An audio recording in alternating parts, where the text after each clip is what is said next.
Senator Johnson, let's start with this. Clay and I spent a lot of the first hour talking about the latest of the Hunter and Joe Biden revelations regarding selling of office, etc. What can you tell us about whether you think anything will really come of this? I don't mean politically. I'm talking about legally or otherwise. Is this going anywhere in your opinion? Well, I mentioned this Monday night on a TV hit, and I saw an article in the Wall Street Journal also recommending that the judge presiding over this should reject this plea agreement. Now that all of this obstruction that on the part of the Department of Justice, the FBI, now that has been revealed through the IRS whistleblower, the judge simply should not accept this plea agreement. Now, I would also argue, if you take a look at the IRS regulations in terms of statute of limitations, I mean, they are pretty convoluted. I think you have to really seriously take a look at when he filed these tax returns and when these statute of limitations really ought to run. It's one of the more egregious obstructions here to allow those statute of limitations to lapse on the more serious charges. No doubt, Senator Ron Johnson, we're excited that he's got 6 more years because he's been right about a lot. I want to play you this cut. This is back in October 21st of 2020. You were talking about the Hunter Biden corruption, the laptop, and Joe Biden's involvement.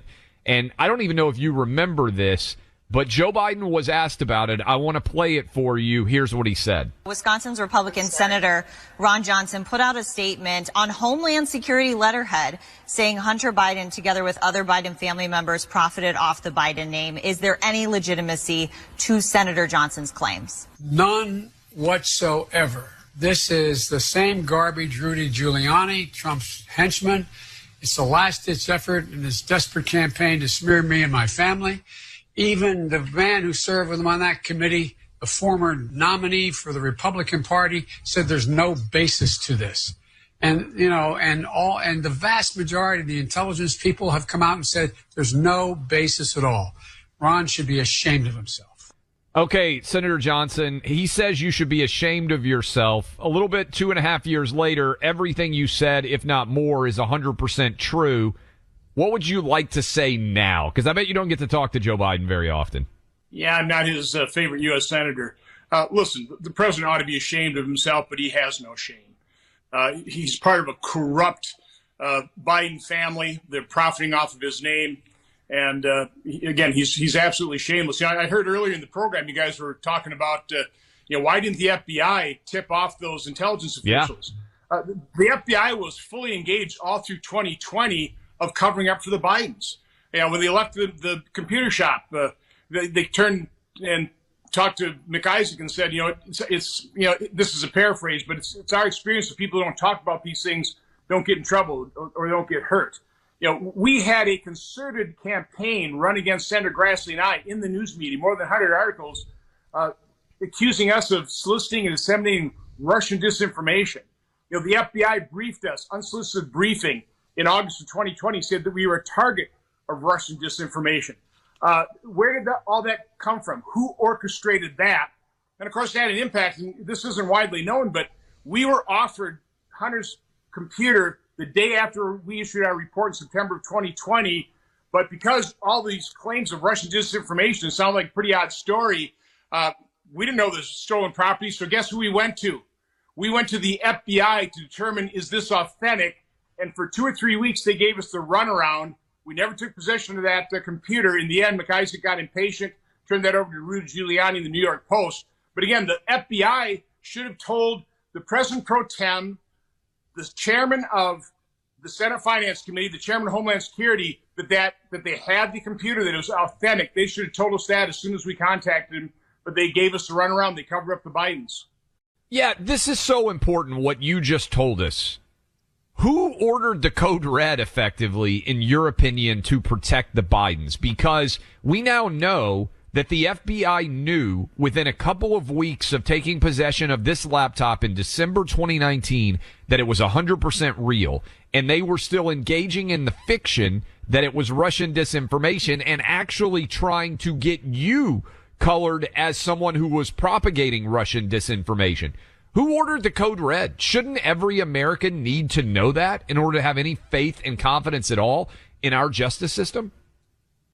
Well, again, that's the $64,000 question. All right now you can do is assume, and you have to assume based on knowledge. I mean, the fact is the FBI knew that in December 2019.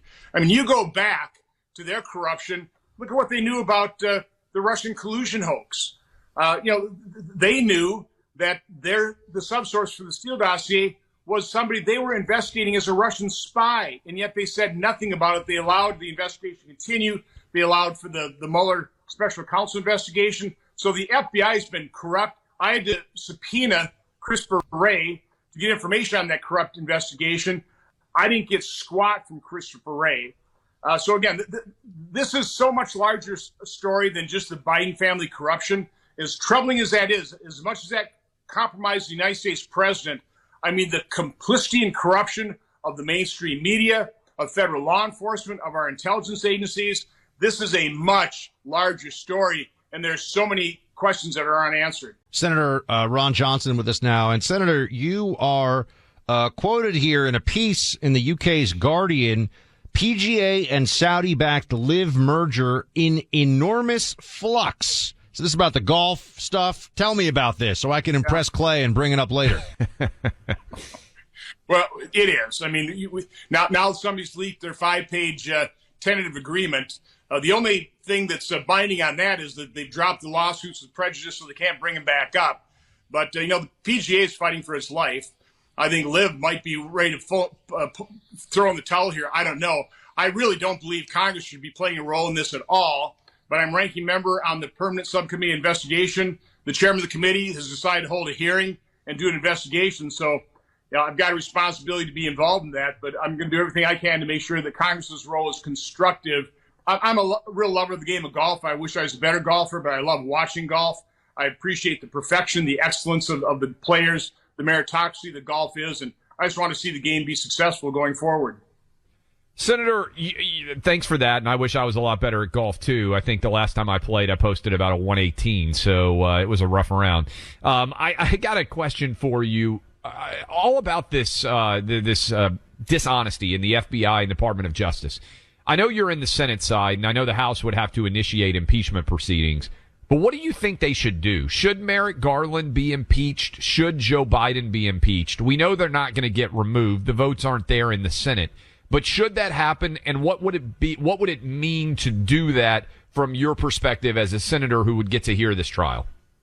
The most important thing would be the impeachment inquiry, the hearings. Yeah. But you need documentation first. I mean, I want to encourage more whistleblowers to come forward. The reason we're getting this information now, I mean, Senator Grassley and I, we laid out all the vast web of financial entanglements of the Bidens. We laid out how corrupt they are. I certainly didn't need any more evidence. The American public, had they seen it, probably wouldn't need any more evidence. But we'll need more evidence as much as the House can gather through subpoenas, through additional whistleblowers coming forward, and then hold the hearings. Hold impeachment hearings on Garland, hold impeachment hearings on Mayorkas, on Blinken, who lied to us, saying he never emailed Hunter Biden. The hearings would be extremely important and revealing. No doubt. Senator Ron Johnson of Wisconsin. We got him for 6 more years. We're happy about that. Senator, appreciate the time. Good luck on the golf course. Stay well.